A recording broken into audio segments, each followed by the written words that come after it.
the Indianapolis 500.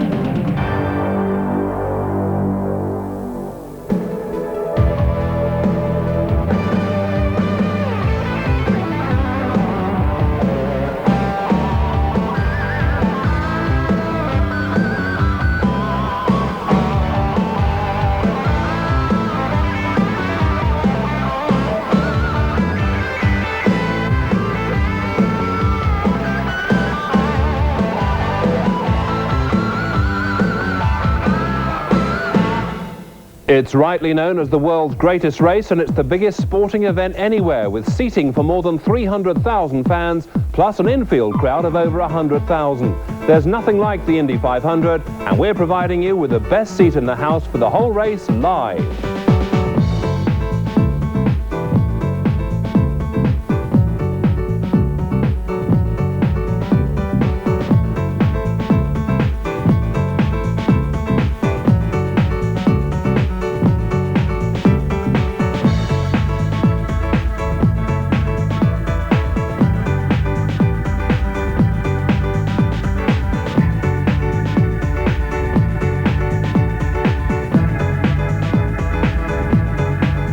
Yes, hello there, and welcome to our exclusive coverage of the 1995 Indy 500. It is, of course, the world's greatest race, so without further ado, let's cross straight away to the Brickyard and join our colleagues at ABC. The pace car begins now to accelerate.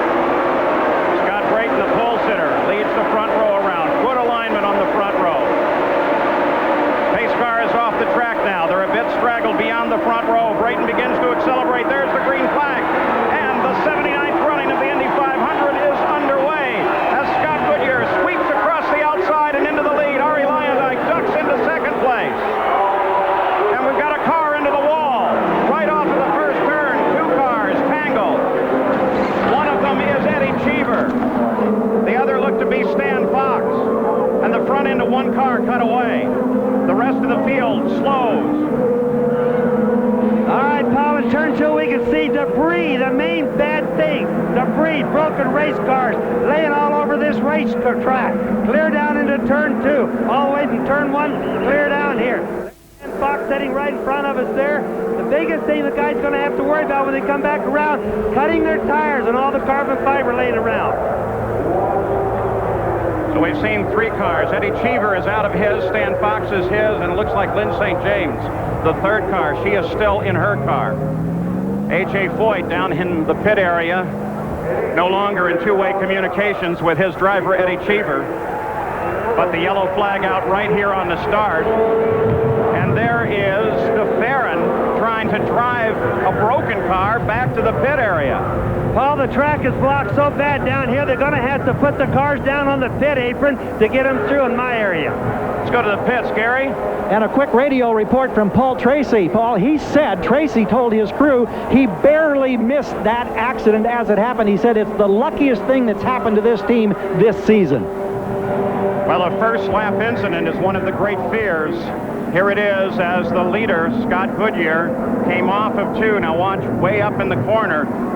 Suddenly two cars get together, and that was Cheever and Fox. The field darts to the inside, many using the warm-up lanes, which were only built here a few years ago, but probably saved many drivers here today. Stan Fox looks like he got into the wall incredibly hard. We're concerned about him, very concerned. We'll keep an eye, and we won't report anything until we actually have it confirmed.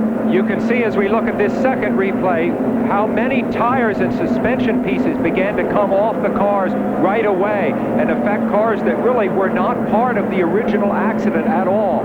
Lynn St. James was one of those who was tagged by flying debris. Here's a third one from the car of Bobby Rahal, who of course started fairly far back in the pack.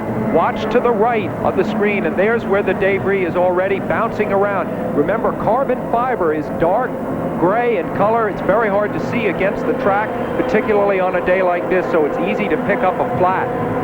It would look from my vantage point down here in turn two, Sam and Paul, that something must have broken on the Fox car, because it immediately made a right-hand turn. That's not normal. Let's go to Jerry Punch. A.J. Foyt talking to his other driver here, Scott Sharp, momentarily. A.J., a tough break at the beginning. What happened? Well, I really don't know. I have not talked to Eddie, and, you know, this is racing. I've been that way before myself here. But right now I'm in contact with Scott trying to figure out if we need to pit or not. Okay, that's Scott Sharp, his other driver. Let's check in with Jack Arute. Well, Jerry, that early caution was a break for Robbie Gordon and his team, because not only did he have a radio problem, but the major reason why they stayed on pit road as long as they did, not to get radio communication, but added to it and exacerbating the situation, a throttle that kept sticking. And Paul Page, you know that's the last thing you want in Indianapolis, is a throttle sticking wide open. Gordon's had that problem before. Yeah, had the problem at Miami. For one, had radio problems at Phoenix, but yet he won that race. So now the yellow is out the first time. One lap is complete. We're under a caution at Indianapolis owing to this accident. When we come back, we'll update it.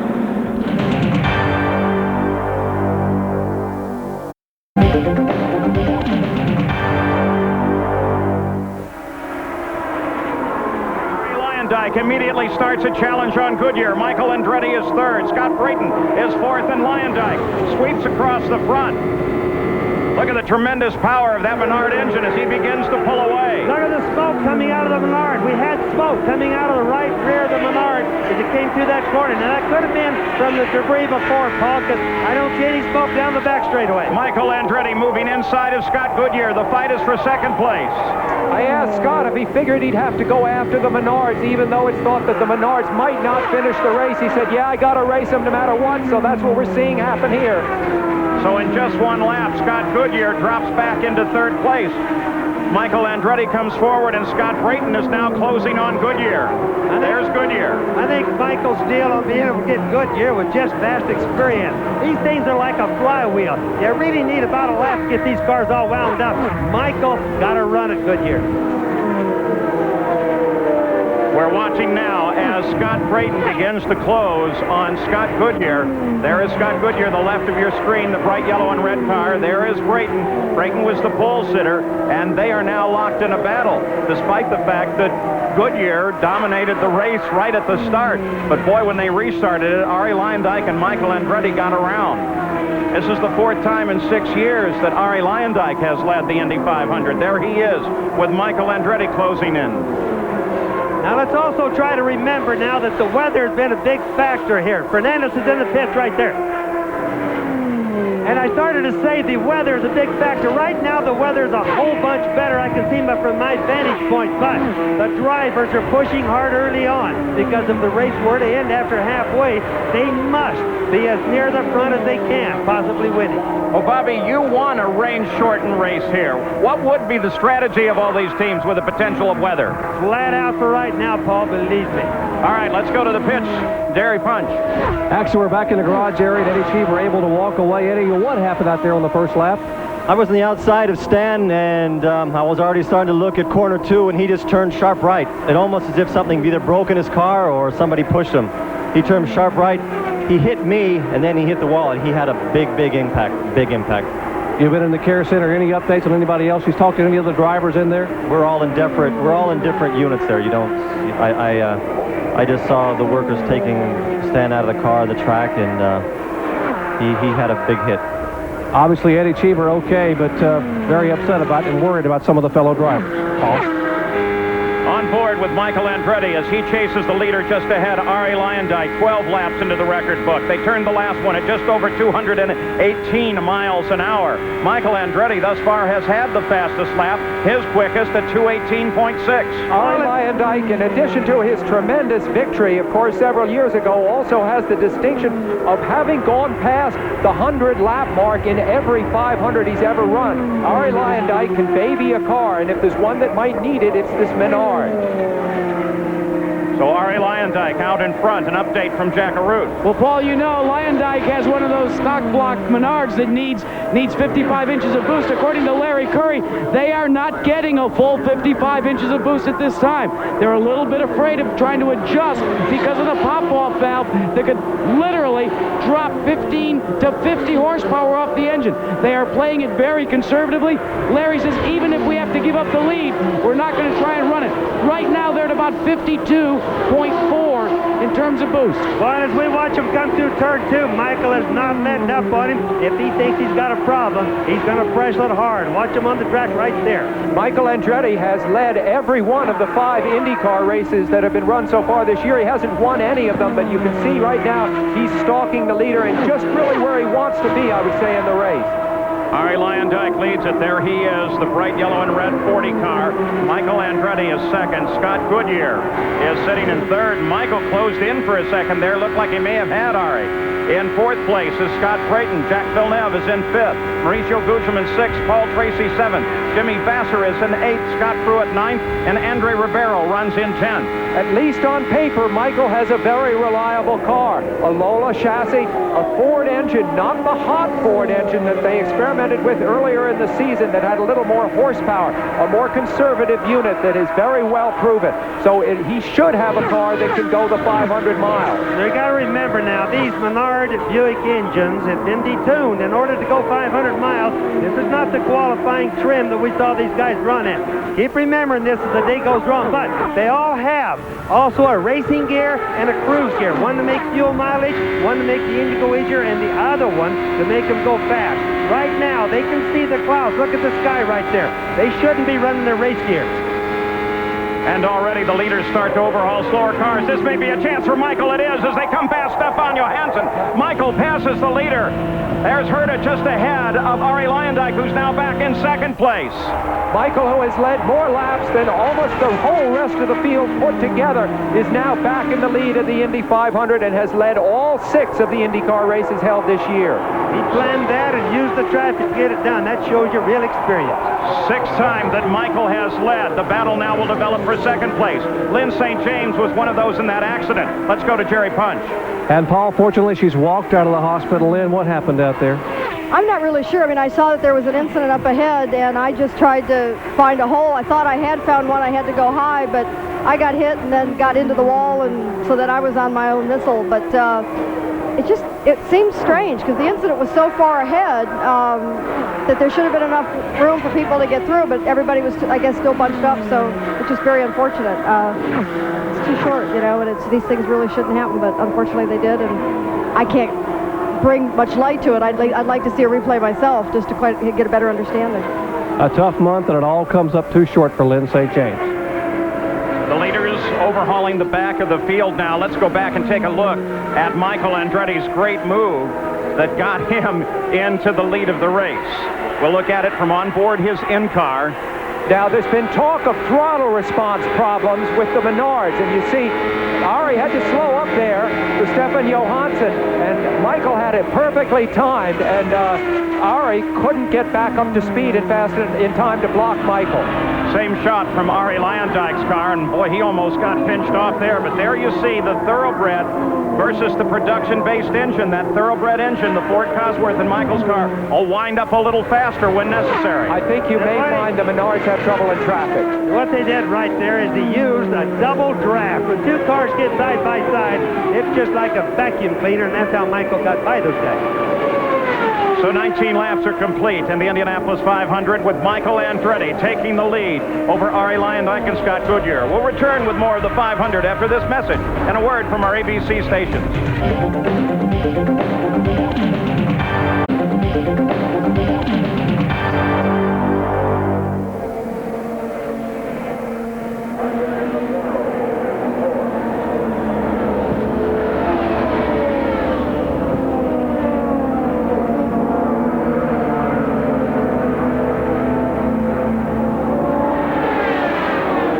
To dart a couple ways to get by, and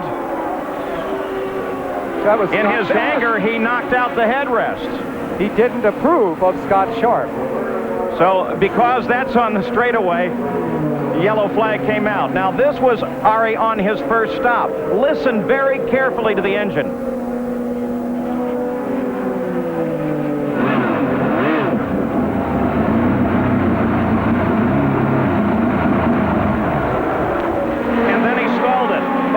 that can't be a healthy engine, can No, it? what's happened is that the computer just went astray on him right there. It's no different than what people can understand as a carburetor choke being on when they try to leave their driveway.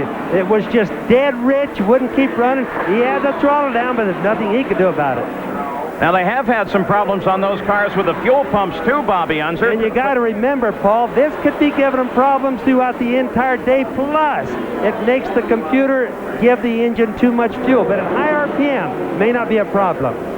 So the leader of the race is the blue and white 27 car of Jacques Villeneuve. 35 laps are complete.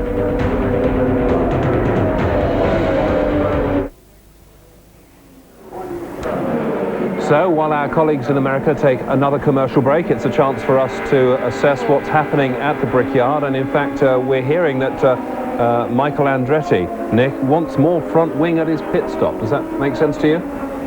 Well, I can't see how the cars are performing. I'm obviously not there, so I don't get a very good view of the way the car is handling. But obviously he's got understeer, and he wants to wear his tires out very quickly if they stay in that condition. It's not a very comfortable condition at the super speed. You've got to have your car absolutely trimmed perfectly. You don't want oversteer, you don't want understeer. Oversteer obviously will mean you can spin off into the wall very quickly. Understeer makes a very difficult car to drive. You've got to lift off going through corners.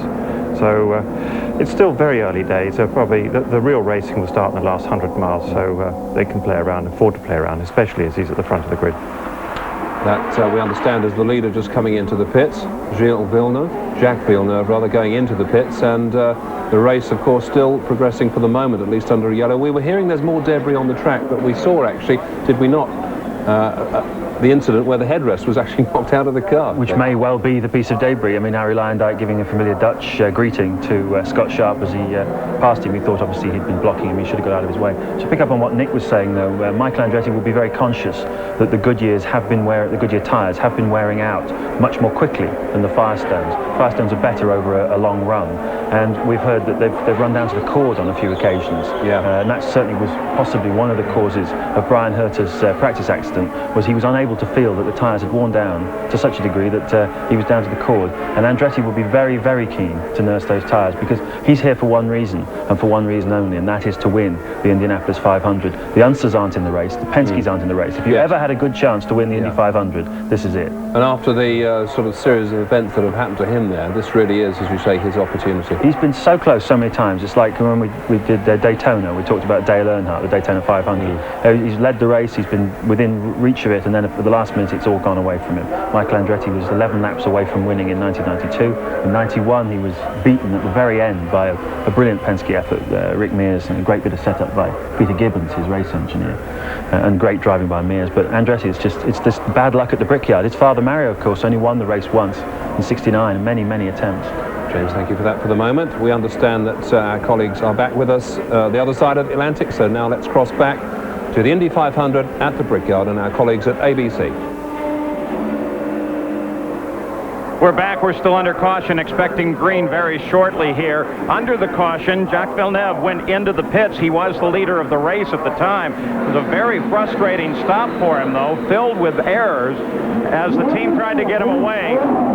They were still connected when he pulled forward. Shades of Floyd Ruby. Fortunately, they didn't pull the hose free. Let's go to Jack Arute. Well, Paul, here's the problem on the Patrick Racing team with Scott Pruitt. During the time that it took to try and get the pack up, Scott Pruitt literally ran out of fuel, and he had to come in dead stick. Now, Pat Patrick is the car owner, and Pat, this is not what you wanted to see. You were shown in 5th position, and then you ran the car out of fuel under yellow. We had no choice, Jack. These stupid rules they have here, they close the pits. You can't come in if you're out of fuel. If you do, you get black flagged. It's horrible. I can't believe it. Well, here's the situation, gentlemen. Here's what happens under the rules. Until the pace car gets the leader, the pits are closed for service. Well, there was a mistake made. They had a problem picking up who the correct leader was. So lap after lap ticked off with the pits closed. We were in the end of the window for pit stops for many of the front runners. And what happened was Pruitt ran out of methanol. Yeah, they originally picked up Andretti and then had to cycle everybody through until they had Villeneuve, and then he went into the pits almost as soon as they had him. You got to really sympathize with Pat Patrick on that. He has to be right. And Jack, that closed pits business, of course, removes some of the tactical advantage of having a man like Jim McGee on your team. We come back to the green light. And we're back racing again, riding on Bobby Rahall's nose as we head down into turn 1 at better than 215 miles an hour. The leader is Andretti. Scott Goodyear is in second. There is Michael. The order now with the pit stops. Some of the slower cars and backfield cars are mixed in with the leaders of the race. There's the running order after 42 laps. As we look at the Valvoline leaderboards,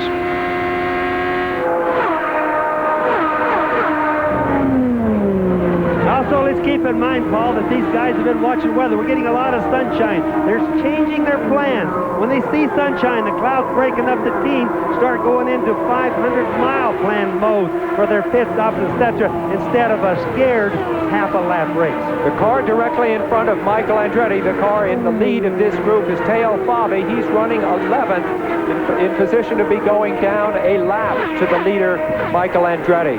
Teo Fabi on the left. Andretti is 5 seconds ahead of the second place car of Scott Goodyear, and then Jack Villeneuve is just a little bit back, about 2 seconds back from Goodyear. Fourth place is now Ribeiro, then Gugelmin, Bosell, Johansson, and Sullivan. You see Michael Andretti's stats. Of course, the one stat that never really comes up is the unlucky times that the whole Andretti family has had here at this track. You wonder now, perhaps with Mario out of competition, you see Scott Goodyear coming by Hiro Matsushita there, if maybe Mario took that bad luck with him and there's a chance for Michael to win here today. Certainly he's doing great so far. Okay, clarification of a report coming from race control. They indicate that the problem was not so much with how the pace car picked up the field, but with the fact that Villeneuve did not pick the pace car up properly, and that caused for the delay. There is Jack Villeneuve. He runs in third place right now. Actually, that pit stop problem didn't really cost him that much. It was under the yellow, and he was terrific getting the clutch in, getting the car started again. Yeah, it really didn't hurt anything, Sam, but it certainly did hurt the Pat Patrick car. Good presence of mind for the young Canadian. Before the pits were closed, this is what Jack was talking about. When the yellow flag came out, certain crew chiefs, certainly Jim McGee among those, would call their cars to dive into the pits. Andre Ribeiro there, he currently runs in fourth place in the 31 car. The second of the Honda-powered cars here, the fastest rookie in the field. Yellow, blue, and red, the colors. Very likable young man. Ribeiro, of course, had the accident in practice the day before qualifying, shook him up. You see him on Davy Jones making a move inside of Matsuda. Davy Jones in the red car, he would have been down at the Charlotte 600 after this race. That was his plan, to try to do both races the way John Andretti did last year, but he crashed his Winston Cup car. If everybody notices that the cars go down the straightaway, they seem to be about the same speed. They're picking up drafts. And then when you get to the end of the straightaway is where the cars pull out and do their passing. And sometimes when you have two cars there, it's really a good draft to get. So Ribeiro still on the move. We'll keep an eye on him as he runs in fourth place. Way out there, Paul. Ari got way high. He's slowing. Almost crashed out there. He was in the gray stuff. Only experience kept him going. Look how much slower he's going after that scare. So he gathers the car back under him and tries to get her back under operation. The question was for a moment there, everybody's so concerned about the engine on these cars. Was it the engine? Here comes Raul Boisel into the pits. He's answering a black flag for a stop-and-go penalty. He ran over a hose on the way out of his pit stop. So Boisel has now answered that black flag. Leader is still Michael Andretti. There he is. Jack Arute. Well, Paul, this is Buddy Lazier, who is the third member of Team Menard. Buddy, what dropped you out of the race? Well, the car was really fantastic, and we were able to pass a lot of people. Our fuel pressure dropped down to about 10. and it was, I mean, we were running 7,000 RPMs, and it was dropping an RPM, but for the first 5 or 10 laps, it felt really good. It's the best car I've ever been in. It was so exciting, and to have it in with a bad fuel pump is, and it gets you right here. Gentlemen, remember, this team has experienced fuel pump problems all month. That's one of the things that they worked on since they qualified on the pole position. They remanufactured, refashioned fuel pumps. This does not look good for the team if this early one of the members has had a fuel pump problem. Jack, I think one of the things you brought up earlier, they only run these Menards once a year. That really hurts them overall.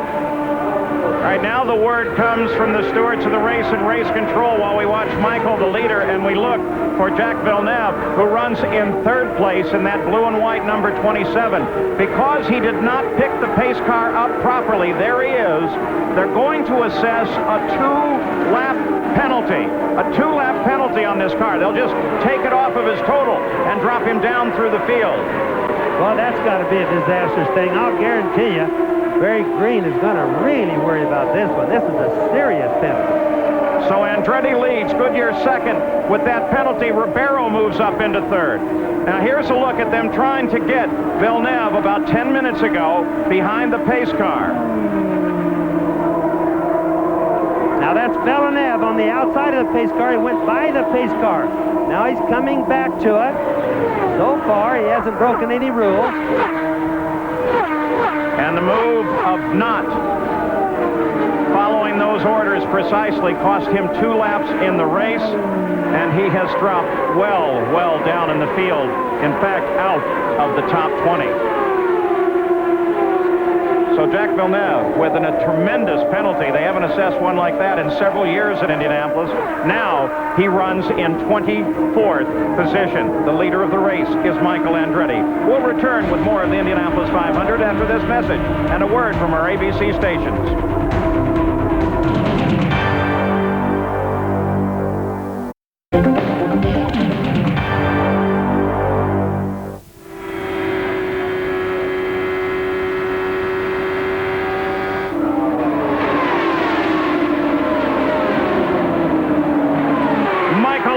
Makes his move as Gugelmin heads for the pits, and Michael Andretti goes for the lead of the race once again. Mauricio Gugelmin makes his 2nd stop of the day, and Michael Andretti assumes the lead. He was closing quickly on Gugelmin as he slowed down, and then Andretti came into the pits as well. Now, Andretti last made a stop just 10 laps ago, so this stop for Andretti is not routine. Gugelmin's stop is.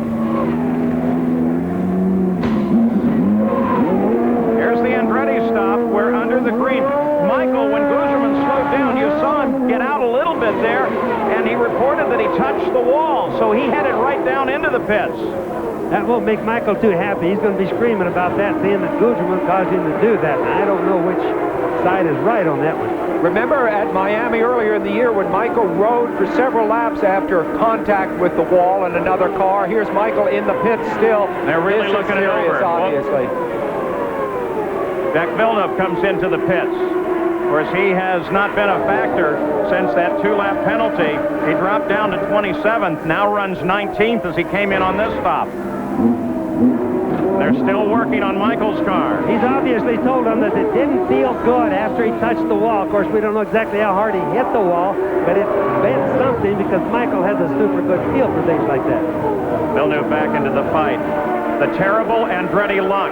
Michael Andretti climbs out. Many thought this was his best chance ever. And Michael Andretti's out of the car. I think it's sad for everybody. I mean, you just really know. He's really controlled this race, really been quick, and we all thought he might win this one. He was driving just the kind of conservative race. Let's go to Gary. Michael Andretti has come over the wall. We believe there was a rear wishbone. We have the video contact where he was trying to get around, we believe, Gugelmin, and apparently got the rear up there. They believe it's a bent suspension.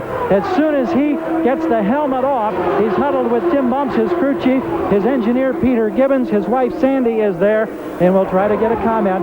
Boy, we thought maybe the Andretti jinx would be passed, but apparently that's not the case, Paul. Let's take a look at that replay. Maybe we can see exactly what happened to Michael. I'm sure that's what he's waiting for, as no, we've got another car in trouble. Like and the yellow comes out. Sharp. Now here is Michael Andretti. Yeah, that's not a brush. That's a solid hit. So as we come back to live coverage, that is Scott Sharp that you saw just get into the wall just before we ran Michael's replay for you. And the yellow light is out. This is the third caution period of the day. Scott Sharp obviously okay. His rescuers are right there. Let's go back to Gary Gerald. The helmet has come off, and Michael, I don't know what to say. Every race this year, you've been a leader. What happened in this situation? I guess Maurizio was coming into the pits because he slowed down, and I had to run, and I went to the outside because I didn't want to hit him, and it's like ice, and hit the wall. How had the car been performing up to that point? Beautiful. Best I've ever had here. The car was great. Was this your best chance to win the 500? It was one of them. One of them. The story in the eyes tell you so much. That's what happened when a car gets out of the groove. Now you can watch right here. He's coming out. He's out of the black, what we call the groove. He's in the gray. The car just doesn't have as much adhesion. His tires probably aren't very new, and boom, look at the right front. Hit the wall fairly hard, even though it didn't bend anything that's obvious to us. All right, now, here's another view. That's Gugelmin as he was trying to... Well, no, actually, Gugelmin was way down low there, and there you saw Michael as he came up, brushed the wall, hit it hard enough to do damage and to take him out of the race. But what happens in a deal like that, Paul, is that shot really started way back in the short chute because of the speeds that we have. So Michael got out into the gray and just couldn't get it back down into the black. What all this does is give Scott Goodyear the lead, moves Gugelmin to second, and Paul Tracy to third. This was Scott Sharp's situation. Same place on the track coming off of the fourth turn. You know, that could also mean that there's some fluids down there, Paul. We should think about that, too. You know, a little water, oil spillage that you can't see. Well, you heard Michael say it was very, very slick there. You saw that Scott Sharp was okay. But we'll keep an eye on that section of the track as the United States Auto Club officials are. And we're under the third yellow, the third caution period of the day with Goodyear as the leader. Paul Tracy, just a few cars back, runs in second place. Ribeiro third, Sullivan fourth. Sullivan, the teammate to Gugelmin, the leader of the race. Gugelmin and Sullivan both run for Pac West. They're doing really well.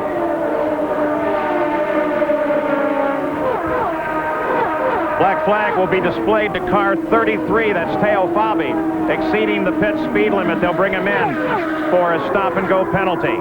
Update on Paul Tracy. Here's Gary. Oh, the crew is laid out. They're waving him on pit road. They believe that he's got a tire puncture as they came green. He's running in second place. This is a huge, huge disappointment. We wait with the team here on pit road. Tracy peeled off, is on the pit road right now, Gary. There he is. He comes into the stop. They'll change, of course, all four. We were told they believed it was on the rear. Oh, costly stop now. Of course, they top off with fuel.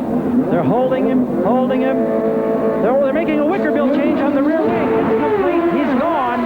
How many spaces did he lose on the racetrack? That's going to be the key. Well, he dropped down to ninth place as he headed out. He'll drop further as he comes back up to speed. And there is Johansson, loses it. Bobby, what happened there? On the pit apron. Paul, I didn't see it. I honestly didn't see it down here. I was into the monitor. I did see it there. Right rear is flat there. Yellow flag is out again. It looked like a tire exploded, but why and how did it happen down on the pit apron? So Stefan Johansson, look at his helmet there. You see those markings on the side that are blue? They used to be green. Team convinced if green was bad luck in Indianapolis, changed the color. Here's a replay. Watch Johansson. Now he's clear down on the apron. Right there, right in front of us there. Oh, right rear wing. All of a sudden, the right rear tire shredded. That means it was probably low, out of air, and when they're like that, they just come apart. Then, of course, he has no direction. Now, it also could have been that he ran over something, and then they look like they explode. So obviously Stefan Johansson is okay. The pits are closed until the pace car groups everybody up. Gugelmin is still the leader. Ribeiro is second. Dwayne Sweeney gives him the green flag, and here we go. Gugelmin the leader. Ribeiro 2 cars back. Scott Goodyear trying to move on Ribeiro. Sullivan is 4th. Gordon is 5th, back on the leader lap. Christian Fittipaldi, Gordon's teammate, is 6th. You ride with Scott Goodyear. We talked about expecting the unexpected, and certainly here we have a second-year man in the lead, Gugelmin, Ribeiro, a rookie following him, and they're both in good shape. Not a fluke situation at all.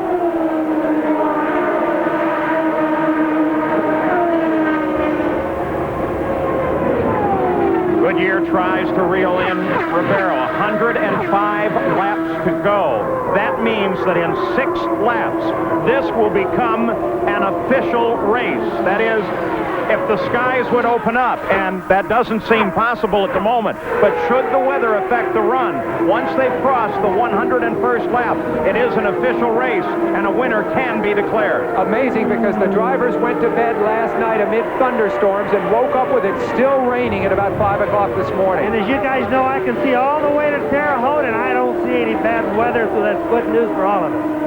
Update now on Scott Sharp after his accident in turn 4. They have taken Scott to Methodist Hospital for observation. He apparently was hit by a tire during the accident, hit in the helmet, and so they want to take him in for observation. Here's the pole sitter, Scott Brayton, in. And coming in too slow, and there comes bad news. Collins coming off. We imagined that they might have troubles with the Menards, but they've kept going. It's just that they've been wounded, so to speak, and have been dropping back for this reason or that reason. So if this is a serious problem, it appears to be, Ari Leyendijk will be the hope, and he currently runs in 15th. There's the Danny Sullivan car. Sullivan runs in 4th right now. Let's go down to Gary Gerald to get an update on Scott Brayton. Well, we just arrived on the scene looking around the corner. He's still in the car, but they're pulling all the bodywork off. As you mentioned, what they do in these situations, it's usually an electronics problem that they're chasing, and they're working in the vicinity on the right side pod as if that might be the case. Sonny? Any indication of the problem, Sonny? Not yet. Sonny Meyer, who builds these engines, the Menard, with all that horsepower, still shaking his head. He doesn't know. Sonny out of Louis Meyer's family, the first 3-time winner of the race. So we watch Sullivan. Remember that Danny Sullivan won this race back in 1985. He spun and yet went on to win the race. He was out of IndyCar racing last year. It's a terrific comeback that he has been able to make this year with the Pac West team, which was new last year, but is really coming to its own this year. On board with Robbie Gordon as he makes a move on Danny Sullivan. It's a battle for 4th, and Robbie Gordon moves into 4th. He gets around Danny Sullivan. Keep it on, keep it on. You can also see how wide that Robbie Gordon went as he went under Danny Sullivan. He didn't even get on the rumble strip. Robbie's normal group around here is a lot higher than the other guys. So Robbie Gordon moves forward into 4th place. You heard Derek Walker, the team owner, congratulate him on their 2-way communications. He's been trying to insist that Robbie move forward as quickly as he can now and stay in touch with the leaders. He's doing just that. And just remember that Derek Walker was the crew chief that masterminded many of Rick Mears' come-from-behind victories here. We might be seeing something like that again. Dwayne Sweeney has just shown the field the cross flags indicating the halfway point, the 215th mile, the 100th lap of the Indianapolis 500, 79th running. Gugelmin is the leader. Robbie Gordon's really on the move. As he comes through 3, I noticed he just pulled Danny Sullivan by quite a bit. So he's probably be getting his car handling a lot better. He's definitely moving faster, Paul. Andrew Ribeiro runs in 2nd, Scott Goodyear 3rd, then Robbie Gordon. There he is. Gordon looking so very strong now. Gordon won at Phoenix just 8 weeks ago. That was his first Indy.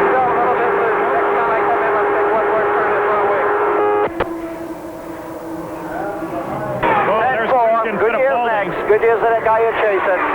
7 seconds ahead. So Derek Walker is just giving Robbie Gordon an update on who to look for. He just said that Goodyear, the 3rd place car, is next. And Sullivan and Christian Fittipaldi now battle. This is a battle for 5th. Danny Sullivan, the car on the left, is in 5th. That's Christian Fittipaldi, another rookie here and teammate to Robbie Gordon as he runs in 6th. And Scott Brayton, whatever the problem was, they think they may have it fixed, and he heads back into the fight, but well down in the order. Sullivan, as you can see, has been slowing and is having trouble coming off the turns fast. Let's update the situation on Brayton. Gary? John Menard, were you able to determine what the problem was? No, we changed the spark box and the ECU and everything we could find, but we're not sure if we fixed it or not. I'll know here shortly when he goes out.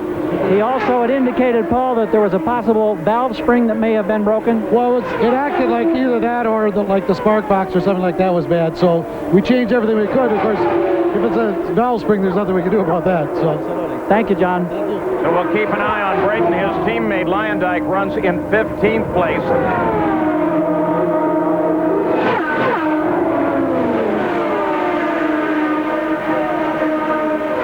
Here's the Valvoline race summary after 100 laps. Mauricio Gugelmin was the leader. The average speed well down off a record owing to the cautions.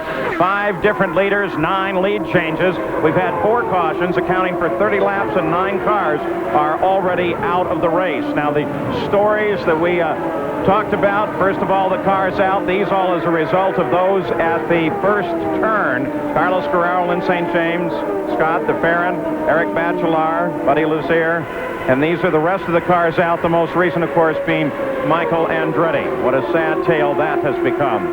And now the stories that we mentioned at the start of the day. First of all, the engines, keeping track of the Menards and Honda. Well, there are 2 Hondas right now in the top 3, and Scott Brayton has a problem. His teammate, Arie Luyendyk, is running 15th. Secondly, the competition between the tire companies. The top 3, 2 of them are Firestone. Then the wide open competition. Well, 5 different leaders, 9 changes, and some very unusual names. We've seen some second-year drivers in the top of the order. The weather remains just perfect for racing. And the pit strategy, well, Michael Andretti hit the pits. That took him out. And to add one more story, it's a field day for Brazil with Brazilians 1st, 2nd, and 5th right now. This is the 50th year, by the way, that a Goodyear blimp has appeared at the Indianapolis 500, giving you these great shots of the main straightaway as they come across the yard of bricks and that white finish line that everybody cherishes at lap 200. Let's go to the pits and Jack Arute. Well, Paul, one of those Brazilians that Sam Posey talked about is rookie Andre Ribeiro, who is running in 2nd spot. But he has reported in that he may have ingested something into the radiators because of the fact that the water temperature has begun not only to escalate, to get up right by the pin where it could begin to overheat and create problems. But you see the computers here? That's all the onboard telemetry, and all the Honda engineers have been monitoring it very closely. The window is open for a pit stop. If he has taken on some debris, they'll be able to brush it back out, and that should, and we say should, cure the problem. As we went to Jack, you saw Eliseo Salazar move around Sullivan and into 6th. Now Sullivan has his hands full because Jimmy Vasser and Bobby Rahal, you're on board with Rahal now, lined up right behind him. Here's how the rookies are looking today with the fastest rookie, Andre Ribeiro, running in 2nd place, Christian Fittipaldi having a good race, and Eliseo Salazar just making that great pass on the 85 winner, Danny Sullivan. You know, Paul, another thing, I've been watching the speeds of some of these cars, like mid-race type of thing. The fastest guy has been Scott Pruitt. Jimmy Vasser moves out and around Danny Sullivan, and Vasser moves into 7th place. Started to say that Scott... Now Rahal's going to try him, Bobby. Boy, I saw that. My Lord, they're really having a dogfight right in the middle of the race now.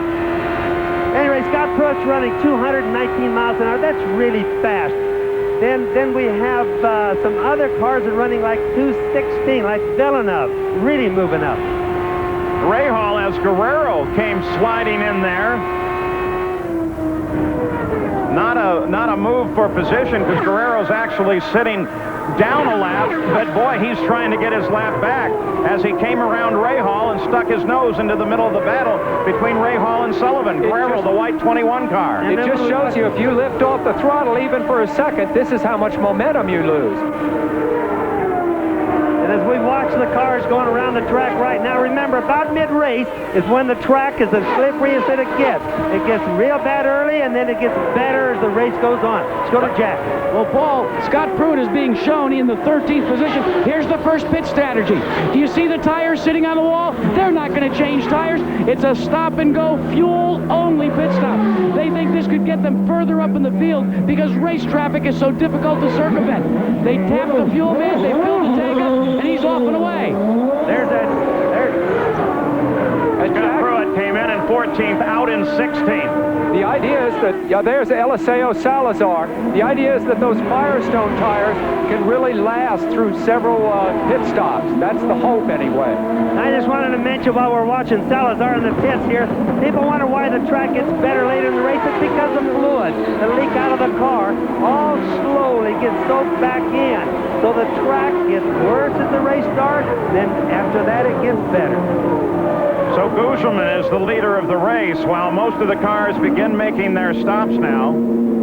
Let's go to Jack Arute. Andre Ribeiro, your second place runner with the Honda Firestone package. And you see the crewman is actually looking in, trying to scrape away the radiators, and they have indeed pulled away some debris that would have accounted for the overheating in 17.2 seconds for Andre Ribeiro. And keep in mind, those radiators are just as small as they can possibly be because that's straightaway speed. So any debris that gets in there hurts the cooling system. Jack, from where we sit, we can see debris on the outside of several of the turns. The track's as messy as I've ever seen it, and I think we might have this situation afflict other cars as well before the end of the day.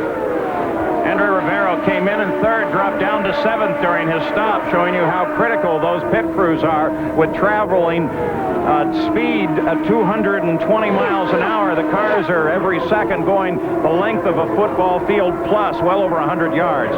There's the leader, Mauricio Gugelmin. Scott Goodyear is second. Robbie Gordon, with everybody falling out on pit stops, has moved up into third place. Christian Fittipaldi is fourth, and Jimmy Vasser is now in fifth.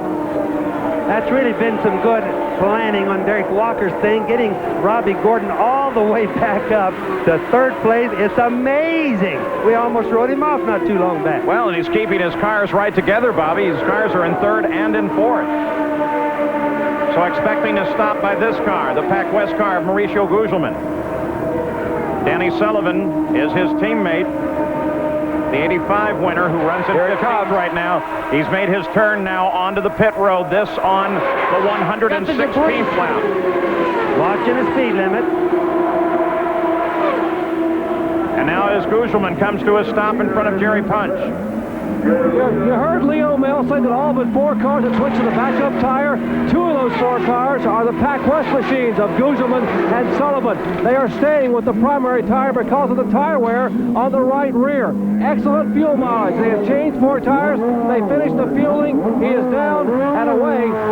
15.2 seconds for the Brazilian on his pit stop. And that spraying that they do at the car when it leaves is water. Water dissolves the alcohol, stops any chance of fire, in case people wonder. So they decided it's dangerous to change tires mid-race. Scott Goodyear picks up the lead. Gordon is now in second place. There's Goodyear in the car on the left. Scott Goodyear with his teammate right there with him. Remember that this team of Steve Horns is all new for this year, a derivative of their Indy Lights team, the Tasman team. So Scott Goodyear back in front. Looks like Paul Tracy in trouble. Paul Tracy on the pit road at first, now on the backstretch. There's the yellow. This is going to cause. He was running 8. That's green right now, not yellow yet. We'll see what it does. Maybe he can limp in.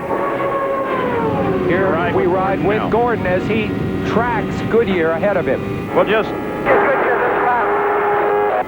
ride with him and listen to the radio. Don't take too many chances. Long way to go. You can tell how Derek works out. 1 minute it's go like heck, the next minute yellow. We got a yellow. We got a yellow. No passing. You saw the yellow wink on there as they were talking. Derek Daly. It's going to get a pass all over us going into turn 3. Derek. Yeah, you were the faster of the 3. So with the yellow on again because of Paul Tracy, they'll have to tow him in. 136 laps are now complete at Indianapolis.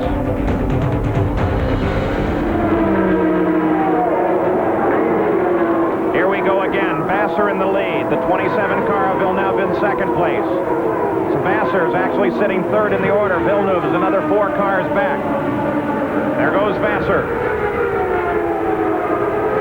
Keep an eye on the blue and white car, the 27 of Villeneuve. Playing it pretty careful through there, Bobby.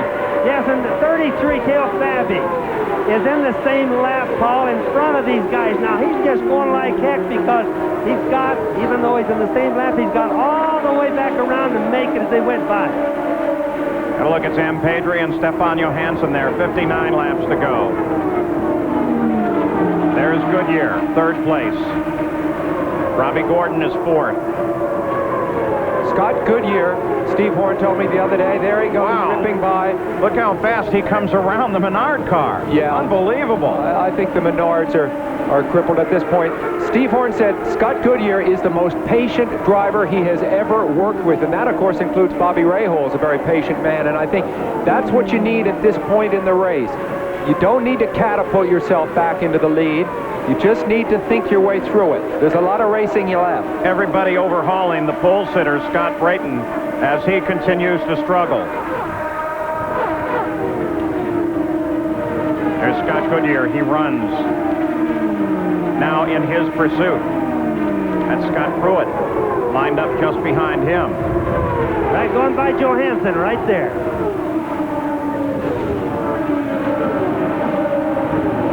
There's Scott Pruitt as he tries to move inside Johansson, who had his problems earlier on. Remember that right rear tire cut down by debris, but they got the car back and got him in. It's amazing that Johansson's car still runs after spinning around as much as it did. New tire, or back to the pitch, new tire, and look at him, back in the race and going. Remember Pruitt running on tires that he's kept on that car for quite a while. And tires that, by the way, he has literally hundreds of miles of testing last year at the Speedway. Remember, he didn't run in these cars last year while they were testing the tires for Firestone. Here he comes by Johansson, the bid. Not a pass for position. And wow, Johansson forces Davy Jones to run real high there. Boy, he had him way out. Look at Rahal there. Rahal comes up to close. On board with Rahal now.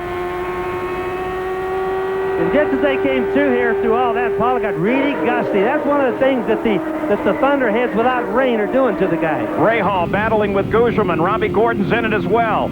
It's a battle for third place. Gordon's there right now. Pruitt's part of the battle, too. Now they stretch out just a bit. Go, Gordon, all way into the wall. Now, that's what I was telling you guys about the gusty of the wind. It's really got gusty just all of a sudden. It's been going up and down all day. But a gust of wind could have done that to him right there. Gugelman around Jones. Not a battle for position. It's Vassar, Villeneuve, Goodyear, Pruitt, Gugelman, Rahal, Gordon. That's the lineup. Yes, Paul, and talking about Vassar, I think he's still going to need 2 more pit stops to make the end of the race. This is one thing that's going to make a difference. He's in front right now, but without pit stops. Well, I think you're right, Bobby. He made his last stop on the 120th lap, while most of the cars at the front of the order stopped on lap 139. So sometimes it looks a little deceiving on the scoring, so we had to explain that a little bit. Yeah, but it depends on yellows, doesn't it?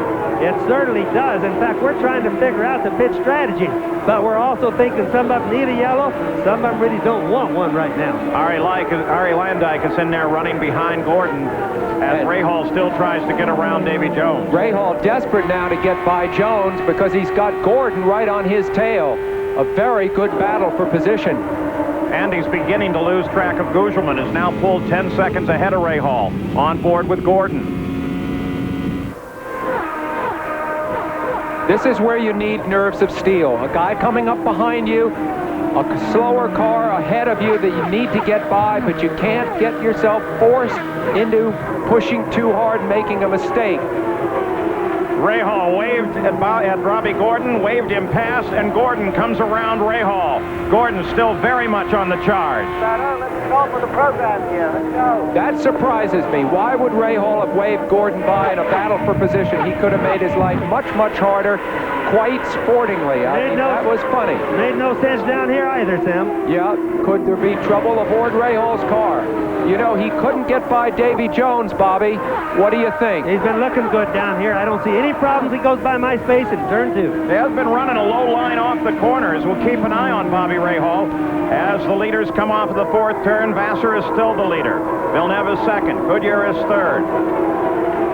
Oh, here comes Rahal trying back to challenge again. with Gordon. Boy, almost gets into the side of him, though. What's going on here? Rahal waves him past and then comes back to race with him. I wonder if there was something momentarily wrong for Rahal that's picked up. Could have been some communication problems from the pits to Rahal. That's the only thing I can figure out. You mean you think he didn't know he was racing Gordon for position? That's what I think, Stan. There's no other reason, because look at him, go at him now. Oh, very definitely racing now as Rahal tries to stick the nose inside of 4. Rahal's pretty wide. Rahal got real wide off at 3. That's now what happens 4. that's what happens when your nose wings don't get enough bite. You see, Rahal was close behind Gordon there, and he didn't get enough bite. He almost understeered out into the wall. Running in dirty air is what it's called. So for the time being, this battle is broken off between Gordon and Rahal. The leader of the race is still Jimmy Vassar.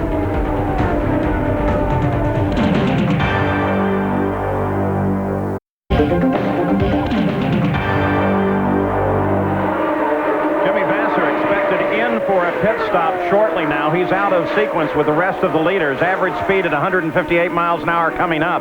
8 leaders, 15 lead changes. Cars out of the race. The first one's, of course, owing to that first turn accident. 45 laps to go. This is out of race at 150 laps. Paul Tracy with that broken throttle, the most recent retirement. Gugelman, Bobby Rahal continue their battle. Robbie Gordon is just ahead of him. We'll watch this fight.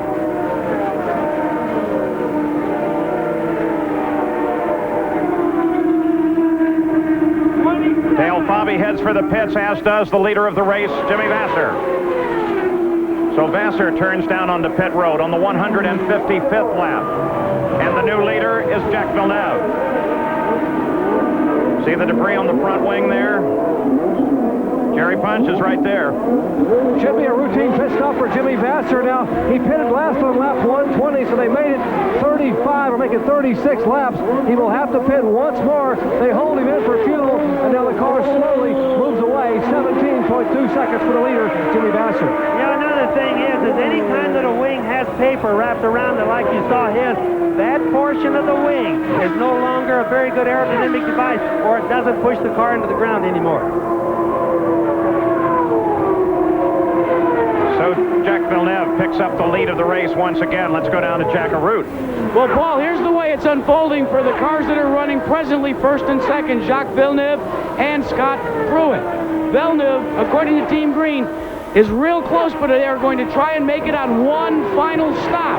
They say they could be running on as little as fumes on the last lap here at the Indy 500. The same will be said for the Firestone-tired Pat Patrick car. They're coming in, believe this, on lap 170, and then they're going the distance. Pruitt presently shown in second spot. I'll tell you what, though, what a terrific story this is with the car that went 2 laps behind. Right now, he'd be 2 laps ahead of the race were it not for that penalty. There's Scott Pruitt on Firestone tires. Pruitt did 10,000 miles of testing last year as part of the Firestone program. We saw that piece that focused on the commercial aspects of making the right tire. Ever since Firestone announced they were getting back into business, and you see Scott just ripped by the Menards there. They have really faded, but the dealers have been literally salivating, according to an article in USA Today. Sales have jumped 20% last year and another 20% this year. So racing really affects the economy, Paul. What about Mauricio Gugelman's, Robbie Gordon's strategy? Gordon is now in 4th. Gugelman is 5th. Gary Gerald? Well, Paul, there's not near the optimism here that we heard from the Villeneuve camp with Jack Arute. We asked Derek Walker, how much yellow would you need to make it in one more stop? Because they pitted on 139. They'd have 61 laps to go. He shook his head, said, we would need a lot. Gugelman's camp remains optimistic. They're still hoping that there'll be yellow, that they could do it in one more. Remember, we had the early reports about their great fuel economy and fuel mileage. They're going to push it to the max, but we think here it's going to take 2 stops for both of those contenders. On board with Rahal, Guzman has his hands full with Bobby Rahal.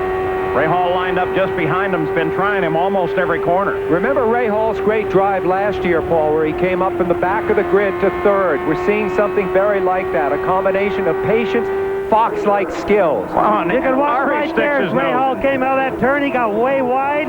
He almost hit the wall, and Wright got past. Now, that's what happens sometimes when you get the dirty air. Bobby Rahal's definitely been having some problems. Not a pass for position now. That was Arie Luyendyk, who is running in 13th place right now. Started 2nd in the middle of the front row. Now we expect the leader of the race to pit very shortly. There's the pit board going out. You never know. You never know at Indy, because not only do they have that board, they have two-way radio, and maybe sometimes, Sam, don't they put a board out hoping that the competition will read it? I think since Bobby Unser has retired, there's less and less of that. Yeah, they don't do that. I promise you guys, they're serious right now. So you were the last one, Bobby. I was the last of the innocent cheaters, I suppose. Oh, right. A major admission here. We've now moved into the last 100 miles of the 500-mile race. Villeneuve, just 24 years old, just reflecting on Villeneuve today. Bobby, what a great day it has been for this man to make up that lost ground and to be running in a position to win the race. That's just what I started to say, Sam. One of the biggest stories today is that young man leading that blue and white car. There's Scott Pruitt, though, taking a run at him, but just to think, he got a 2-lap penalty. We almost rode him off, and now he's leading the race. First 3 cars running right together.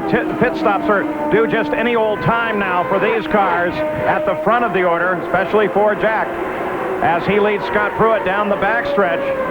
They talk about Jack entertaining offers from Formula One. Of course, his dad was a great Formula One driver for Ferrari. He was killed in the early 1980s. It'll be interesting to see whether Jacques makes that move or stays here in IndyCar racing. Look at Pruitt as he takes the lead, and the yellow comes out. Wow. Look what that does. That means that the pits close.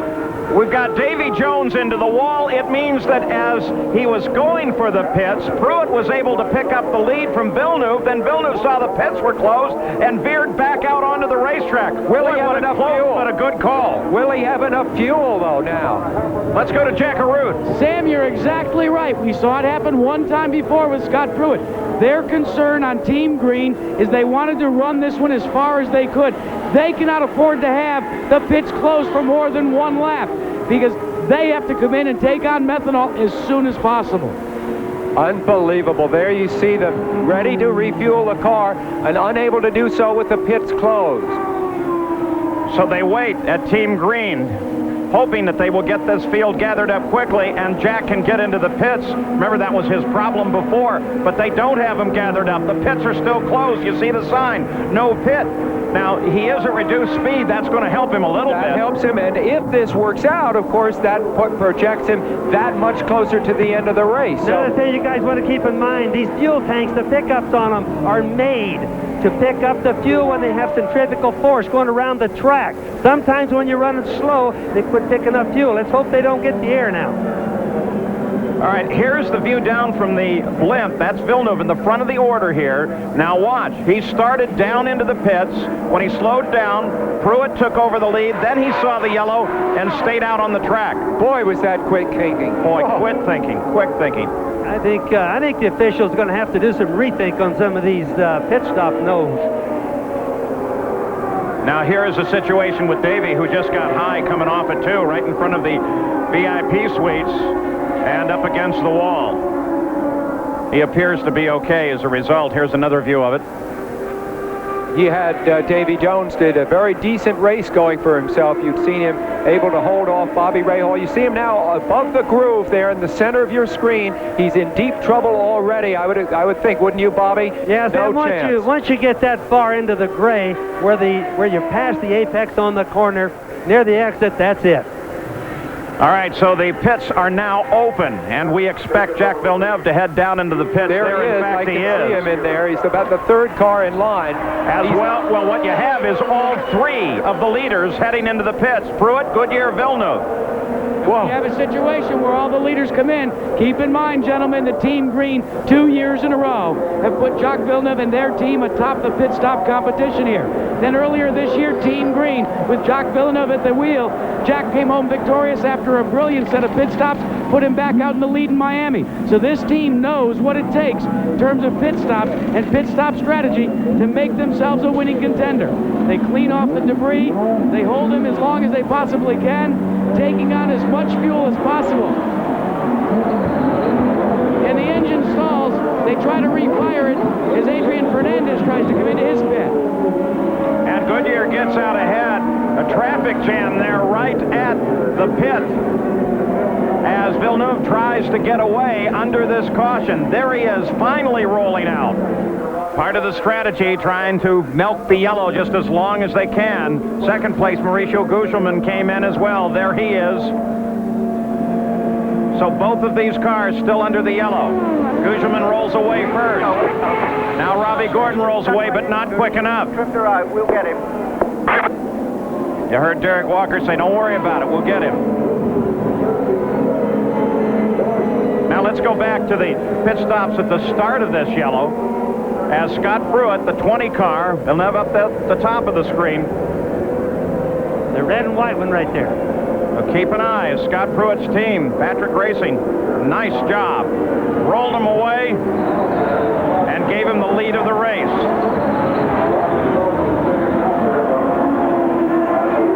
And then Goodyear came out, and then Villeneuve. And Bobby Rahal came out behind Villeneuve. So now behind the Corvette pace car, the field is lined up once again. And the leaderboard at this moment is showing Jim Vasser at the top of the order, followed by Pruitt, Goodyear. Jacques Villeneuve drops to 4th. Bobby Rahal, Raul Boisel, Rahal's teammate. They run 5th and 6th. Eliseo Salazar, Christian Fittipaldi, Gugelmin now down to 9th place, followed by Gordon, Sullivan, and Arie Luyendyk with a Menard engine still in this fight. Let's go to Jack.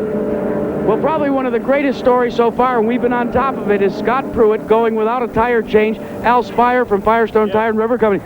It's the soft compound, and yet he elected not to change tires. He's got new ones on now, but 2 whole stops.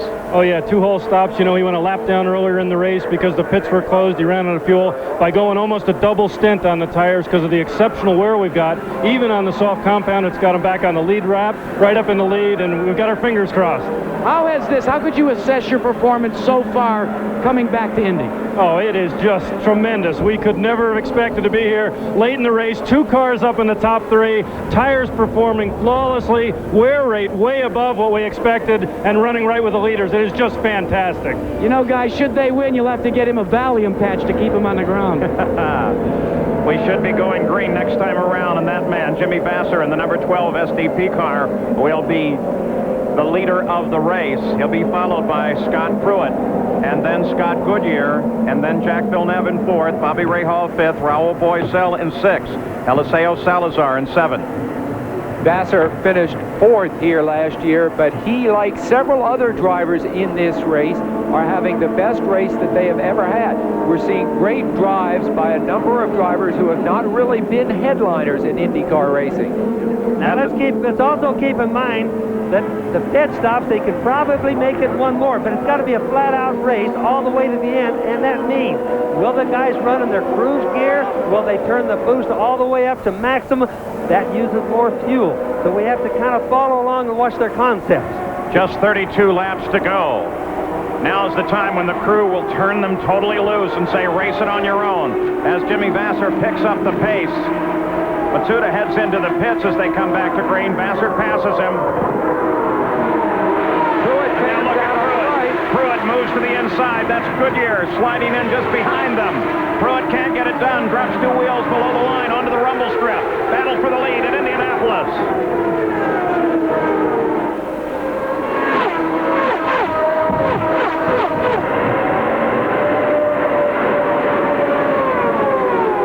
On the backstretch. Pruitt still tries to close, but Vasser now gets up a full head of steam and is rolling.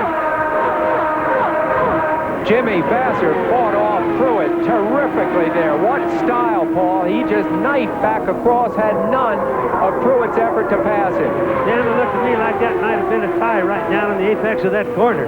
Boy, but what a chance he took. See that car there, number 9, 5th place? They're going to give him the black flag. Excessive speed on the last pit stop. So Ray Hall will have to make a stop-and-go penalty. He was going 109. Supposed to go not more than 100. Now let's go to the pitch, Jerry Punch. Checking in on what Jimmy Vassar's going to do, guys. Here's the scenario in the Vassar pit. I talked with Tom Anderson. They pitted on lap 156. Whoa, another car into the wall, and it's Vassar. Vassar into the wall. Unbelievable, unbelievable. Every Indianapolis 500 has its own character. There's his crew. Disbelieving. He had such a fine ride going. From feast to famine. That shows what happens, the pressure that you get from the sprint car race to the end. And that's what this race has worked itself out to be. Watching to make sure Jimmy Vassar's okay. The rescue crews are already there. He takes off the wheel. He's disgusted, Paul. He's really disgusted, but I think he's all right. By the way, going back one accident to that of Davy Jones, he climbed out of the car, went in for a routine check at the medical center. Debris all up and down the track now from Jimmy Vassar's impact with the wall. Let's take a look at it. Look how high he is there. Completely out of the groove. There he is. Kaboom. He just went into the turn too fast, it looks like. Got out of the groove. Once you get out there, especially when the groove is very dirty this late in the race, that's where all the little rubber peeled off, the tires have gone, all the little trash. Look at him going out there, kaboom, right into the wall there. It's just too loose out there. The guys have to stay in the groove. So the leader of the race crashes, Jimmy Vassar, as he was anticipating to stop. Scott Pruitt picks up the lead. Let's go to Jerry Punch. We're with Tom Anderson, the team manager for Ganassi Racing, and Vassar. I tell you what, Tom, what happened out there? So like Jimmy just said, he got it up, and I guess Pruitt was down underneath him, and Jimmy was up on the high side, and he got the right side tires in the gray, and she just wouldn't hold on, so it got away from him. He made a heck of a move on the restart to hold on to his position. You guys were ready to roll the dice on that fuel and possibly try to steal one here. Yeah, we kind of jumped out of sequence a couple of sessions ago, and we were playing our own card game, but it looks like it didn't pan out today. That's Tom Anderson, the team manager for Jimmy Vassar. So Vassar is the leader of the race, catches the wall out of the race. Caution is on once again at the Indianapolis Motor Speedway, and Scott Pruitt will be the new leader. Here's a situation that set up this yellow with Jimmy Vassar running in the lead, being chased by Scott Pruitt, Bobby Unser. Yes, you can see Pruitt behind. There's the car, the red one. Vassar, Pruitt, getting a draft. Moving up on him, moving up, getting a good draft, working back and forth. Now he goes for the pass right down the bottom. Good, clean pass. Good, smart pass by Pruitt. And that, of course, put Vassar into the wall. This is from Scott Goodyear's car. There they are just ahead of you. You can see that Vassar getting way high after the pass. Catches the wall. Goodyear goes into second place. And Jimmy Vassar, not very happy with this. He apparently didn't think it was a clean pass. He wanted to wait for Scott Pruitt as he came around. I think he's wrong there, Paul. He's looking for an excuse. He's anxious at the end of the day. Let's go to Jerry Punch. We are in the Ganassi pits with Chip Ganassi's partner, Joe Montana. Joe, first let me ask you, what about the spectacle today, the Indy 500? How are you enjoying yourself? Oh, I've been having a great time. And, you know, it's a great learning experience for me and also having a lot of fun with it.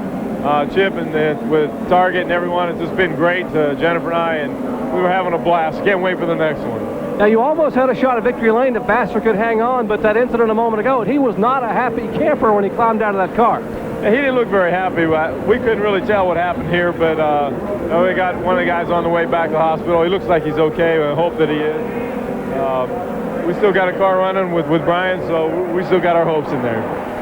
The Chevrolet Corvette pace car already accelerating as we're ready to go back to green flag racing. It'll be a 24-lap sprint to the finish. Everybody's made their stop. Shouldn't be another reason to head into the pits. It's Scott Goodyear out in front, or it's Scott Pruitt out in front. Scott Goodyear right behind him. Jack Villeneuve in third, and Raul Boisel is fourth, followed by Christian Fittipaldi and Eliseo Salazar. And here we go. This should be a run to the 500th mile. And as immediately Goodyear tries to make a move and gets it done as they cross the line. Pruitt drops right into his slipstream.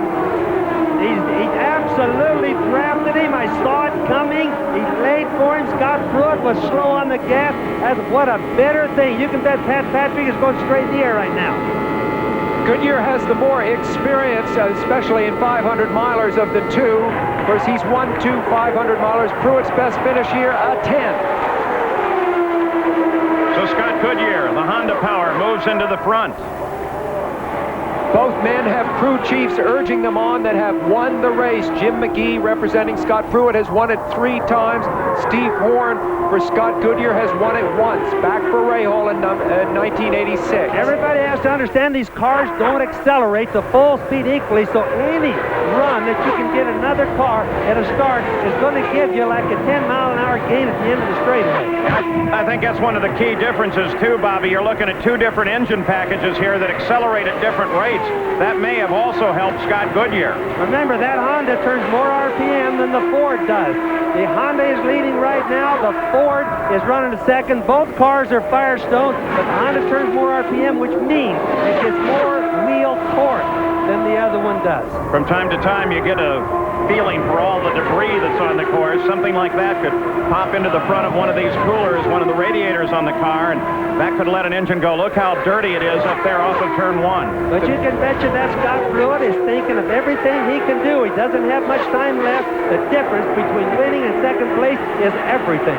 Goodyear's 24-year tire winning streak here on the line right now with Firestone, as you said, Bobby, running 1-2. We watch the leader. 3rd place is Villeneuve, despite a 2-lap penalty very early on in the race. 223 miles an hour last lap. Awesome. Those are the fastest laps run thus far. Scott Goodyear, who did not have a ride at the beginning of this season, picking up here with the Tasman team. This is his first race of this year. Now remember, Scott Pruitt, following Scott Goodyear there, is running in dirty air. He's trying to figure out a way to pass. He's going to try low, high, everything and going. I'm getting really excited myself. Battle at the front of the field. That bright yellow car, number 24, that's Scott Goodyear. He's the leader of the race. The red, white, and blue car directly behind him, the 20 car, that is Scott Pruitt, 1st and 2nd. Goodyear, of course, a part-time driver this year, has won 2 500s, both of those at Michigan. Scott Pruitt spent last year testing the Firestone tires, just so he could be ready for this run this year. 3rd place is the 27 car of Jack Villeneuve. And remember that Goodyear, as we showed you right at the start of the show, was 2nd in the closest finish ever here at Indianapolis behind Al Unser Jr., 43 thousandths of a second. You can watch that Scott Goodyear zigzag trying to break the draft for Scott Pruitt, but Pruitt stays right behind him. Wherever he goes, he stays in his draft. 20 laps to go. This is a straight fight to the finish. 20 laps to go. 2 evenly matched cars. 2 great drivers, both with high expectation. But Sam, what does history tend to show us? Well, of course, it points to Scott Goodyear's experience in matters like this. You just mentioned the fact that he came up just that bit short to little Al 4 years ago. What it also will tell us is that there is a good chance that the leader here at lap 19 may not be the leader at lap 200, the 500th mile. On the front stretch again. Pruitt closes. Pruitt makes a move, comes to the inside. Pruitt is probably sitting there tuning his valve or his blower pressure just so it doesn't set the pop-off valve off. Get maximum horsepower. And I know he's already running in his race gear or his fast gear. Scott Pruitt took all of his life savings back in 1988, bought himself an IndyCar ride, rented a ride at Long Beach, made quite an impression, got a regular ride, and then in 1990 he had a terrible crash, almost ended his career. Many people thought he wouldn't be able to walk. He fought back from that, and now you see him here. And just remember, Scott Goodyear's been through this with little Al already at the end of the race. He's thinking, what did little Al to beat me? And he's going to be doing the same thing. Scotty's one of the nicest drivers here, Scotty Pruitt. 2 Scotts here.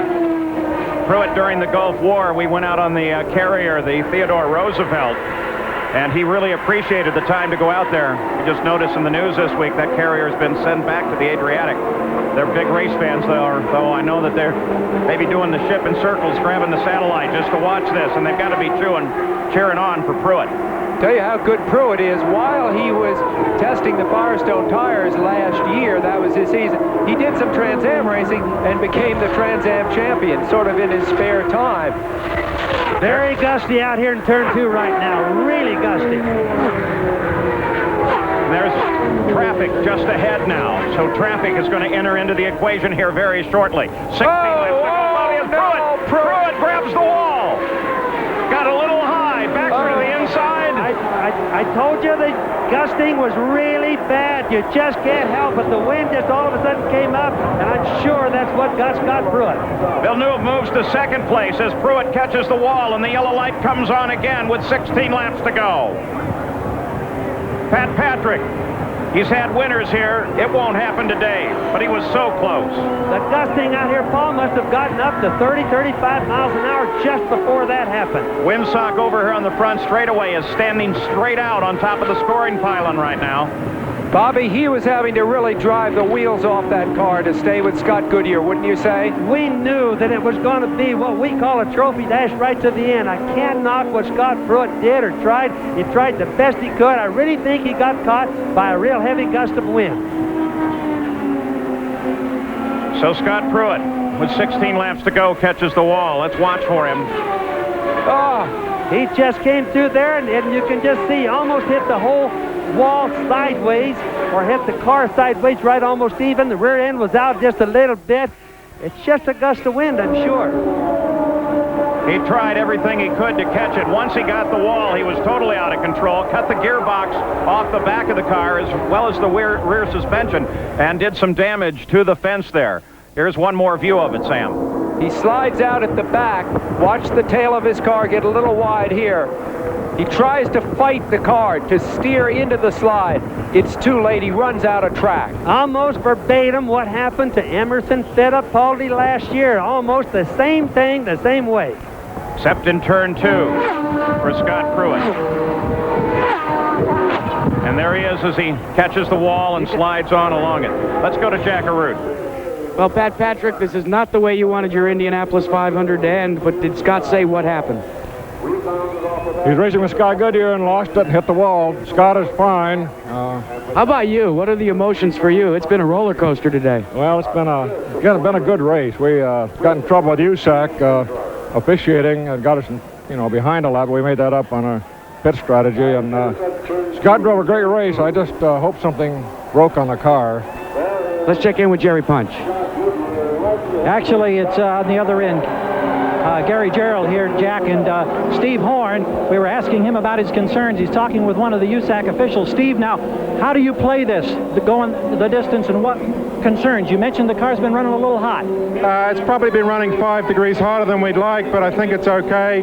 I think that last accident, Scott Goodyear nearly lost it himself. There was oil in turn 2, and I think that's what got Pruitt. Scott Goodyear said he nearly lost it as well. Now, Villeneuve, I believe, has the fastest lap of the race thus far. Have you got enough muscle to hold him off? I think we're about to find out. How about that New Zealand charm that you've been carrying this weekend? You got it right here? Here it is. I hope it works. There's the sock. All right, Jerry. And Jimmy Vaster just stepped out of the hospital. Jimmy, first of all, good to see you're okay, but what happened out there? Pruitt went in on the inside quite a bit later than I thought he would, but I had to give him a little room and got a little bit out in the marbles, this softer compound where everybody's tire wore this year. Offline is terrible marbles, and there was absolutely no grip, and I just slid straight up into the wall. So, Chip Ganassi team did a great job all day long, put me in a real best car I've ever had, best chance I had to win the Indy 500, and I feel bad for my sponsors, Target and STP, but hopefully we'll be back with them again next year. Under caution, 187 laps complete. The Goodyear Blimp Spirit from Akron, Ohio. And cameraman Richard Morkel have provided the great aerial coverage that we have had here today. She's still up there, and the sky is still nice and blue. They've really lucked out with the weather here today. Tony George has inherited his grandfather, Tony Homan's luck with running a nice, clean, clear race. Well, we're getting gusts over here over 35 miles an hour now. All right. Here's one more look at the situation with Scott Pruitt. He's the car there on the right edge of the screen. He's chasing Scott Goodyear coming into turn 2. In see, Bobby, he was in trouble on the approach into the apex of the turn. Well, that's what happens when you have that bad wind, but boy, it's a bad wreck. Second place is Jack Villeneuve. Here's Jack Arute. And the second place team manager and owner is Barry Green. Does he have anything for the run to first place? Well, Jack, we're going to wait and see now. I mean, we're pretty excited about being back up here after our fight to get back after being 2 laps down early in the race. The whole team, the players' team worked real hard. Well, what do you tell them? What do you tell them before they drop the green flag? Well, we've had a good talk to him. He knows who's in front of him, who's behind him, and he's just hopefully the track will come to us. He's getting ready for the start now, Jack, so I'm going to go back and join him. He doesn't have any lucky socks, guys. He's just got his fingers crossed. And look at this. The first 4 cars are right together on the track, approaching the 500th mile. All 4 are right together.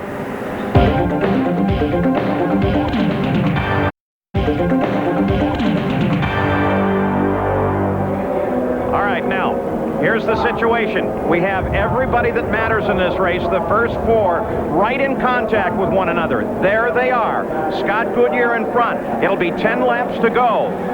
When we come back, just a simple 25 miles when we come back to green flag racing, a sprint to the finish. So far, the question about the engine, the Honda in Goodyear's car, has been answered. It has been very powerful thus far.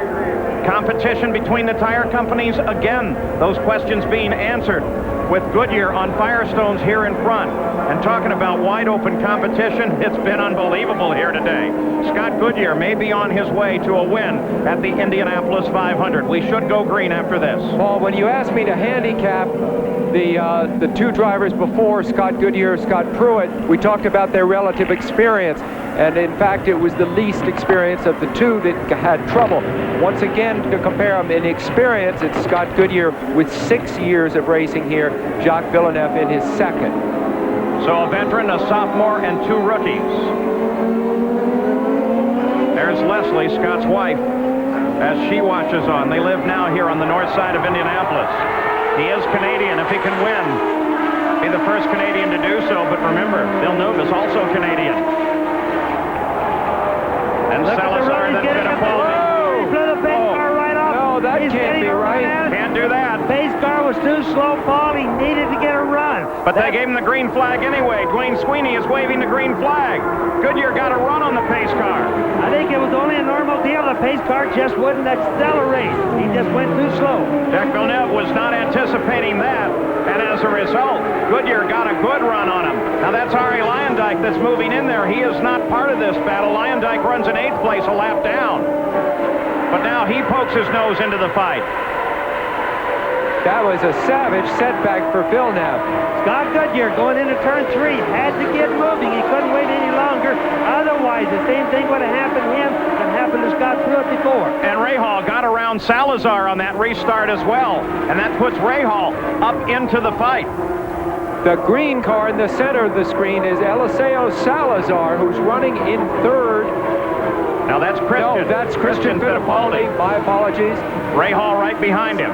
Salazar sitting just behind Rahal. Yes, also in a green car. Has dropped back suddenly. 9 laps to go. Wow, Fittipaldi in trouble in that car for a second. The track conditions, Bobby, must be terrible. They are. They're slippery, but remember, the gust comes up and goes down. If we one lap we have gust, next we don't. Oh, no. The officials are now reporting they're going to show the black flag to Scott Goodyear, the 24 car. You're on board with him now. They're going to show the black flag to the leader of the race. Stop and go penalty because he passed the pace car before the green. Scott Goodyear is about to lose the Indy 500 on a penalty. A black flag, stop and go. And look at Leslie. And Jacques Villeneuve may be about to win it because of a penalty, despite the fact you see him there in that blue and white car, despite the fact he himself suffered what appeared to be a death blow penalty, a 2-lap penalty much earlier in the race. So the story of this race, Bobby, no question about it, has been the role that the officials have played in the race. It's been a roll of penalties this entire race from start to finish, and it's just sad to see races end like this. A Canadian has never won at Indianapolis. There are 2 leading. One is due in the pits to acknowledge the black flag any moment now. This will so propel Jacques Villeneuve's career forward. You will see Formula One teams make million dollar offers, huge offers for his talents for next year. Will he go? That's up still in the air. Villeneuve in front. Fittipaldi, Christian Fittipaldi runs in second. 7 laps to go. There's the black flag being given to the leader. And we talked about the changing of the guard. Here is a sophomore, second-year man running first, and a rookie running second. But a really good man right there. Villeneuve has really done a good job. Penalty down 2 laps a day. Now leading the race, could possibly win. Unbelievable drive. Last time that a driver won in his second start.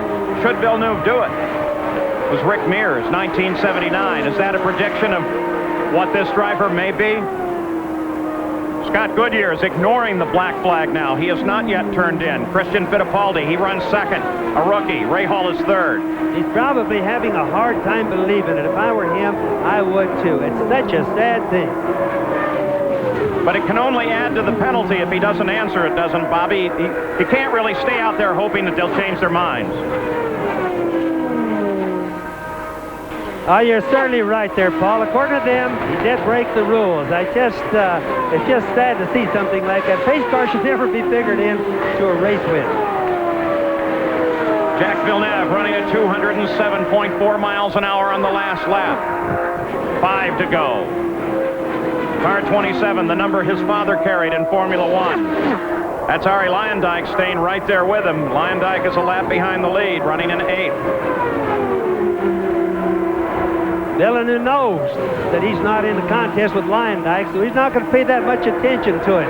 He's more worried about keeping his car on the track, worried about the wind gust, things like that right now. Now, despite the fact that the black flag has been displayed, they've not yet taken an action with regard to Scott Goodyear. The USAC computers have been showing him at the top of the order, but now they're beginning to flash a warning on their computers that they are updating the field and moving Goodyear out of the lead of the race. The leader is now officially Jacques Villeneuve with 4 laps to go. Second is Fittipaldi. Bobby Rahal runs in third. Salazar is fourth. Gugelmin is fifth. And Goodyear has been moved down to 7th place. Rahal chasing Fittipaldi. Battle for second. 3 to go. Rahal, too, battling the vicissitudes of officialdom today.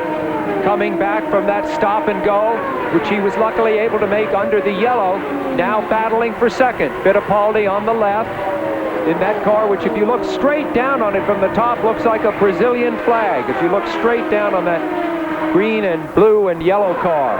Eliseo Salazar, the 7 car from Chile, now closing on Rahal. He's in the fight, too.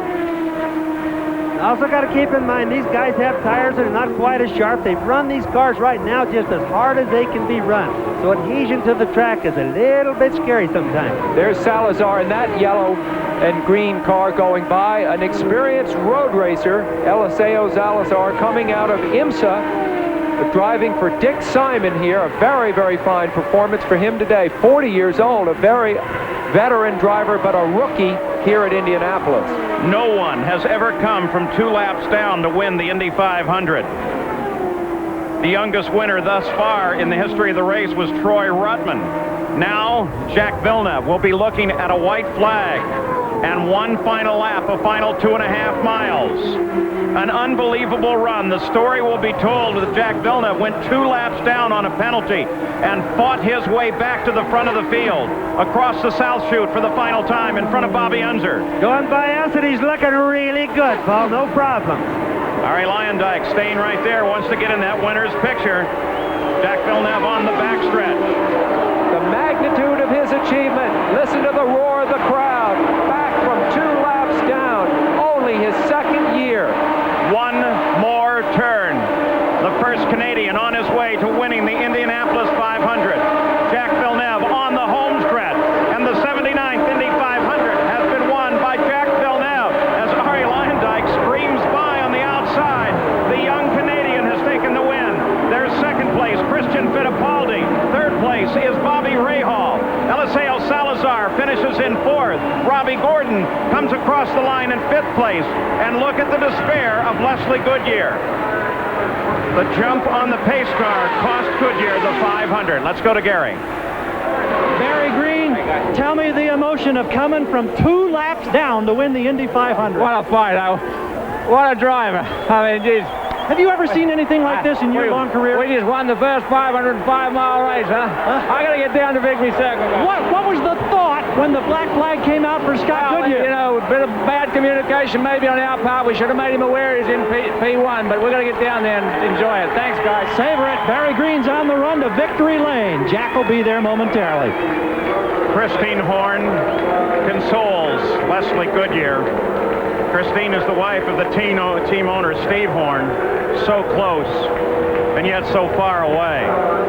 This was perhaps even closer than the closest finish ever. There's the restart as he screamed past the Corvette pace car, and once he was past, Villeneuve actually slowed down, kept it legal, almost cost him the position as Fittipaldi moved on him. So the race has been won, and Jacques Villeneuve is the winner.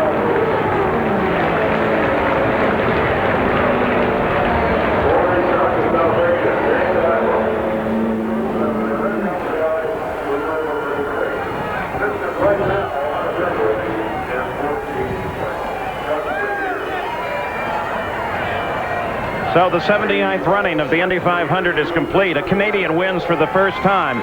Jacques Villeneuve of Canada, car 27, is the winner of the Indianapolis 500. And right now, he's in winner's circle. Here's Jack Arute. Taking the customary congratulations of everybody, the swig of milk. Jack, first of all, tell us about your emotions when you were 2 laps down with the penalty.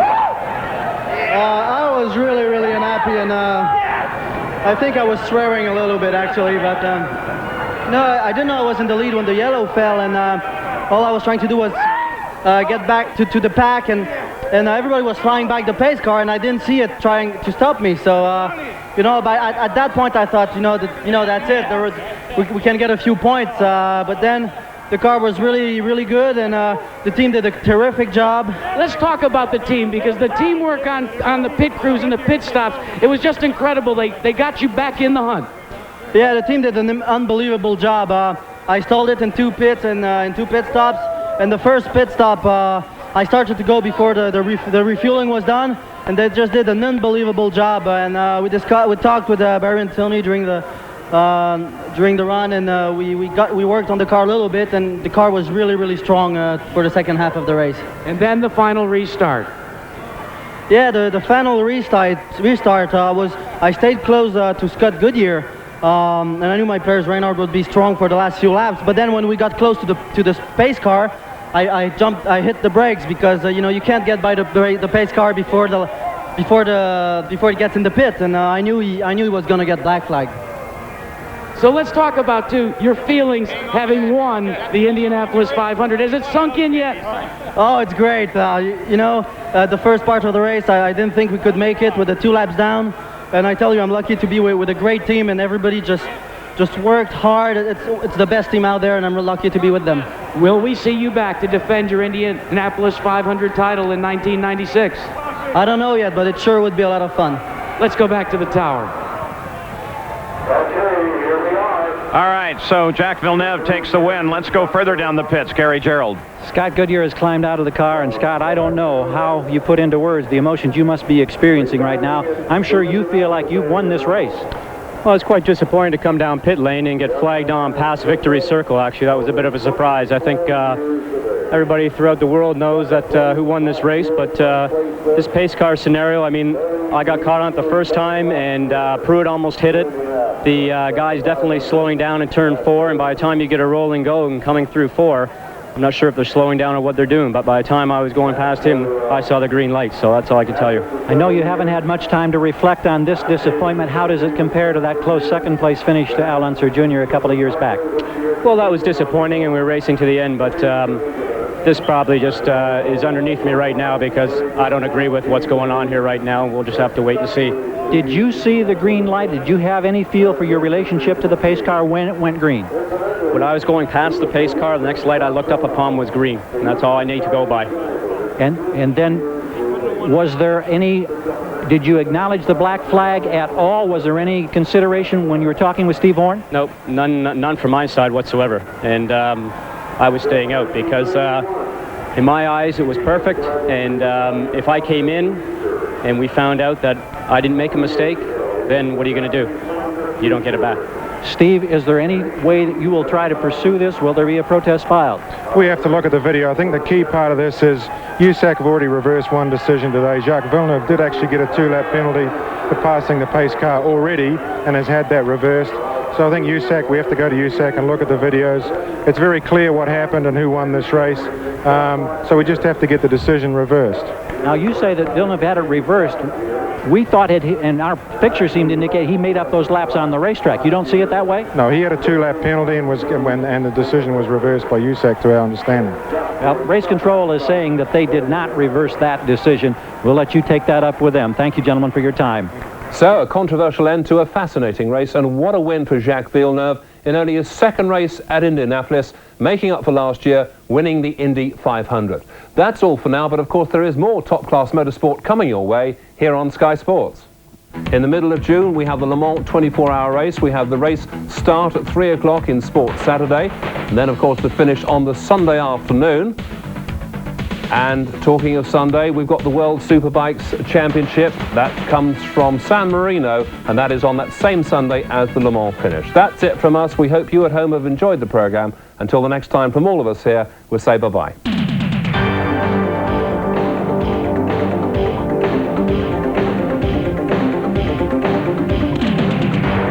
Sky Sports presents a Bosch Motorsport special, the Indianapolis 500.